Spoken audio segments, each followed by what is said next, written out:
So ayan guys, may na-meet kaming kabayan at nagtanong kami para malaman namin kung saan ang lugar na hinahanap namin. Ayan, salamat at nasabi niya. Hello guys! Ngayon ay kasama ko si Pokerat! Wow, ang ganda ni Pokerat. Talagang pula kong pula. Ngayon ay nandito kami sa may Alnada. Institute ka agad? Oo, Alnada. Oo, nasa Alnada dito sa may Driving Institute. So ngayon nandito kami at may hinahanap kaming building. So ayan, dahil nga yung kabayan ay naituro sa amin kung nasaan ang building, kaya let's go, puntahan na natin. Let's go? Let's go.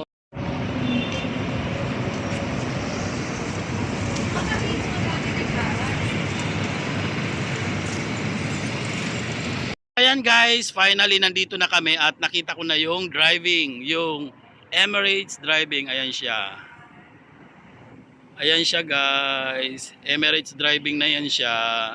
So ayan, pupunta lang kami doon banda at nandoon na yung building na pupuntahan namin. Ayan guys, kaya pala nandito kami sa may Alnada kasi ay may applyan dito si Pokerat. So ayan, dito siya mag-a-apply at dito ang kanyang interview. Kaya sasamahan ko siya. So ayun na, nauna na siya. Ayun na siya, ayun na siya. At magtatanong na naman siya. Ayan, magtatanong na naman siya. Dahil medyo naliligaw kami kung nasaan na.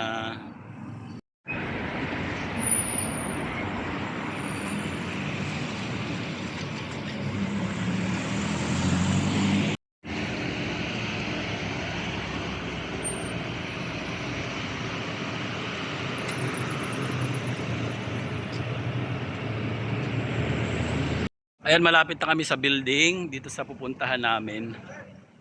Ang layo, grabe. Inaanap talaga namin, mabuti na lang mayroong kabayan na isa ulit na nakapag hingi, bigay ng info doon sa lugar na yon.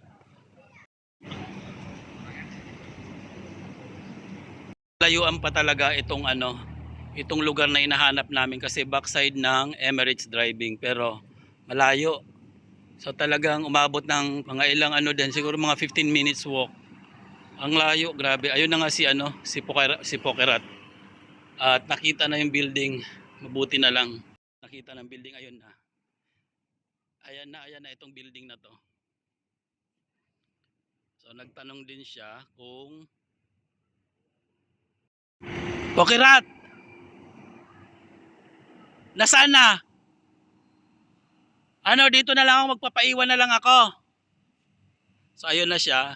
Kaya sinisigawan ko kasi nakita niya na yung building.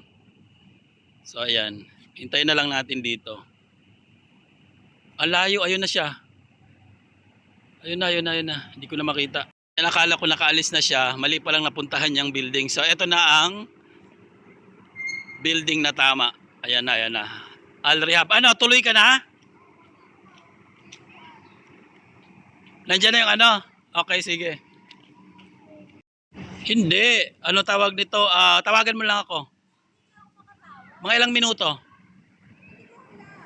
O basta diyan ka lang. Hintayin mo na lang ako diyan, ha? So ayan, aakyat na si Pokerat at dito na yung Rehab Tower. So ito yung hinahanap namin. Ang tagal, grabe. Siguro may 15 minutes kaming hinahanap to. Nasa likod ng Driving Institute. Pero ang hirap din hanapin kasi nga ang layo. Guys, nandito na kami. Nakatapos na ang interview ni Pokerat at eto na, pabalik na kami ng Sharjah. So ngayon malayo talaga at saka ngayon ay humid. Ayan, tagaktak din ang pawis. So kailangan talaga tiyagaan. Ganon talagang buhay. Parang life lang. Kaya tiyagaan talaga. Kaya ayan, uwi na muna kami. Uuwi na muna kami. Ay, nako po talaga sa pagod namin. Ayan. Yung sa akin naubos na.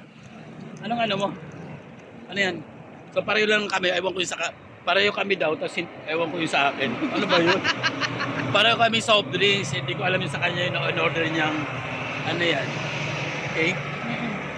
So sa akin iba yun. Ayan, nakaraos na sa pagod. At least tapos na, pauwi na rin kami. At ayun, naman kami, tawag nito. Sa Sahara. Ayun, magsasahara ulit kami para mag-bus na lang. At hindi pwede pagdating ng Sahara natin, kailangan na natin mag-taxi kasi ganun din naman mangyari. Oo nga. Di ba? Oo.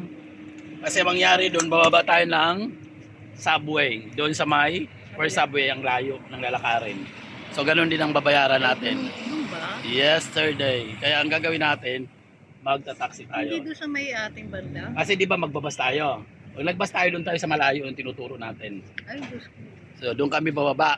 Ngayon, pag nag-taxi naman, doon lang sa may baba mismo ng building namin. Pag hindi, doon kami sa first subway, ang layo.